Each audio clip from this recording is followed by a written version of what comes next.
ഇദാ അഹബ്ബല്ലാഹുൽ അബ്ദ നാദാ ജിബ്രീൽ. അല്ലാഹു സുബ്ഹാനഹു വ തആല തന്റെ ദാസനെ ഇഷ്ടപ്പെട്ടാൽ ജിബ്രീൽ അലൈഹിസ്സലാമിനെ അല്ലാഹു വിളിക്കും. എന്നിട്ട് പറയും, ഇന്നല്ലാഹ യുഹിബ്ബു ഫുലാനൻ ഫഅഹ്ബിബ്ഹു. ഇന്നാലിന്ന വ്യക്തിയെ അല്ലാഹുവിന് ഇഷ്ടമാണ്, അതുകൊണ്ട് നീയും അയാളെ ഇഷ്ടപ്പെടുക എന്ന്. ഫയുഹിബ്ബുഹു ജിബ്രീൽ. അപ്പോൾ ജിബ്രീൽ അലൈഹിസ്സലാം ആ വ്യക്തിയെ ഇഷ്ടപ്പെടും. ഫയുനാദി ജിബ്രീലു ഫി അഹ്ലിസ് സമാ.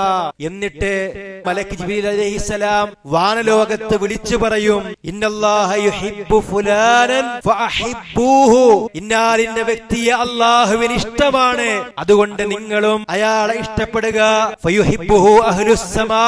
പിന്നീട് ആകാശലോകത്തുള്ളവർ മുഴുവനും ആ വ്യക്തിയെ ഇഷ്ടപ്പെടുന്നു. സുമ്മ യൂദഉ ലഹുൽ ഖബൂലു ഫിൽ അർദ്. പിന്നീട് അല്ലാഹു സുബ്ഹാനഹു വ തആല ആ വ്യക്തിക്ക് ഭൂമിയിൽ സ്വീകാര്യത നൽകുമെന്നാണ്.